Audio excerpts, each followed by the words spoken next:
Wisdom in the whip, wisdom in the whip, wisdom in the whip. This is wisdom in the whip. Why wisdom in the whip? Because I got a lot of drive, a bunch of ambition. See, I ain't gotta lie. Wisdom in the whip, wisdom in the whip, wisdom in the whip. This is wisdom in the whip. Welcome back to Wisdom in the Whip. It's your boy, Ariel. And as you can see, right, we are in a different whip. We are in a different vehicle. We are in a different car. This is Wisdom in the Whip, Wifey Car Edition, right? Wisdom in the Whip, Wifey Car Edition, because I'm in my wife's car, and as you can see, I don't have the same angle, so we're gonna make it work regardless, because we still in the whip, and there's still wisdom, knowledge, and understanding to be dropped, right? There's always wisdom, knowledge, and understanding to be dropped. And if you've been following along, right, I just ended the Wisdom in the Whip My Story series. I went through 8 episodes. I believe it was either 8 or 7 episodes about my journey, my story from poverty to purpose, from Syracuse, New York to Atlanta, Georgia, right? Where I learned so many things on my journey, man. So many things on my journey. So we're just gonna recap the story and the journey, and this time we're gonna give the principles behind the journey, right? So from poverty to purpose, right? I grew up in Section 8 food stamps. I grew up in the neighborhood with criminals and gangs and just a culture of poverty, right? Poverty is a culture. There is certain things that they do and that they don't do. So what I learned from that, like my first part of my story, from going to summer school, from not knowing who I am, from not valuing myself, not valuing others, right? I learned resilience. Because even though I wasn't valuing other people in other places and other things, I had to still make it through. I had to still persevere. I had to still be resilient, right? I had to still press back. Everything that was trying to knock me down, the streets was trying to knock me down, I still had to press forward, right? Friends and family was trying to knock me down, but I still had to press forward, no matter if my mom didn't believe in me, no matter if my dad didn't believe in me, no matter if there was a case of them just being nonchalant and laissez-faire about the whole situation. Even if they did believe in me and they didn't articulate it as well as I thought they should, or they didn't put as much action in it as they thought, as I thought they should, I still had to be pressed back against that, right? I couldn't let that hold me back. I couldn't let that make me a victim. I couldn't say, oh, woe is me, the world is over, because my parents didn't believe in me. I had to be resilient, right?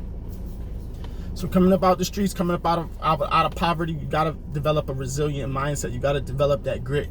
You got to develop that will to fight back when things are not going right. So after graduating high school, I went to Genesee Community College, and I went to Syracuse University and got my bachelor's degree.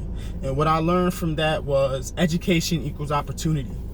Education equals opportunity, because education was my key out of the streets. Education was my key out of poverty. Education was my key out of not using my full potential, right? When I got the key, I used it and I unlocked my full potential with the education. Education was the key.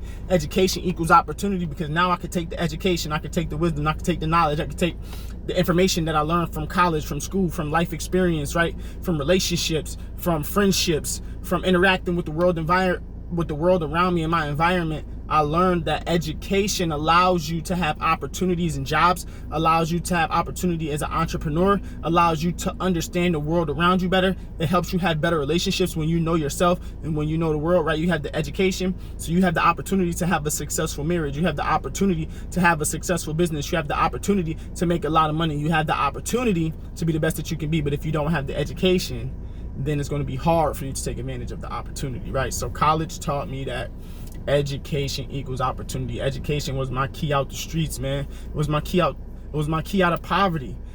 I was in poverty, and I did not want what poverty was offering me. I did not want what I saw poverty doing to my friends and family members. I did not want that lifestyle. I did not want that mindset. I did not want to be like them, right? So being in that situation, it helped me to understand what to do and what not to do, right? So after graduating college, starting a family, and living with my significant other while still in college, by the way, and while still working a job, right? Trying to do all of these things. a life skill that I got from going to college, dealing with a wife, dealing with children, dealing with a job, was time management, right? Time management is a super key principle that you got to utilize if you want to be successful, if you want to be the best that you can be. Most people don't plan their lives. Most people plan a vacation before they plan their future. Again, most people plan a vacation. They're going to plan a vacation, where they're going, how they get in there. They're going to save up money. They're going to talk about the activities they're going to do on vacation. They're going to put a lot of critical thinking and thought into it. But then they won't plan their future. They won't plan the next 5 years. They won't plan the next day. They won't plan the next week. There is no plan for this week. There is nothing to do that you can be productive with, right? Because you're not utilizing time management. You only utilize time management when it comes to fun. You only utilize time management when it comes to having a good time. You only utilize time management when your back is against the wall. But if you can understand time management at the beginning and plan for your future, and plan to be successful, and plan to be a good dad, plan to be a good mother, plan to be an entrepreneur, plan to be a good spouse, right? Then your life will be so much better. I had to use time management because I had to juggle time between school and work. I had to juggle time between work and children. I had to juggle time between children and my wife, and I had to juggle time between my wife and the creator, right? And then I had to juggle time between myself and the creator, right? Because you can't neglect yourself in this instance, because if you neglect yourself, then you're going to make life harder for you, because you're not going to understand your own body. You're not going to understand your own mind. You're not going to have enough self-awareness to be the best that you can be and do the best that you can do. So you got to make sure that you understand yourself and who you are, right? So now I graduated college, got time management. I'm trying to learn time management, trying to juggle a life, right? And now I am in a sticky situation where I just got fired from my first job, right? I just got fired from my first job as a middle school after school program teacher. And what being fired taught me was that just because they don't believe in you, don't mean you can't believe in you, right? Just because they don't believe in you, that doesn't mean you can't believe in you. You got to believe in yourself. You got to believe in your skills. You got to believe in your talents. You got to believe in your opportunities, right? Every job is not for you. Every job is not for you. Every human on the planet is not for you. You can't marry every woman. You can't marry every guy. You can't have every car. You can't have every house. Everything in life is not for you. Sometimes you got to understand what's for you and what's not for you. And getting fired definitely taught me to believe in myself, to believe in my abilities, to believe in my entrepreneurial endeavors, to believe that I can make something from nothing and be a business owner, right? I had to believe in myself before I could make that jump, right? So I had to believe in myself. Then I got into another situation where I had to make a huge decision to move from Syracuse to Atlanta or stay in Syracuse. And with me choosing to move to Atlanta, it taught me critical thinking, right? It taught me decision-making skills. I had to weigh all my options. I had to weigh all the pros and cons. I had to make a list of what is the benefit of this? What is the benefit of moving? What is the benefit of Atlanta? What is the benefit of Syracuse? What is the benefit of staying in Syracuse? What is the benefit for my future? What is the benefit for my wife's future? What is the benefit for my kids' future, right?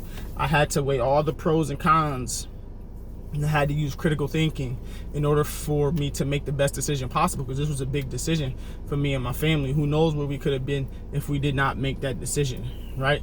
And I had to make a decision because I was either getting kicked out of my house in 90 days or I had to find a new house.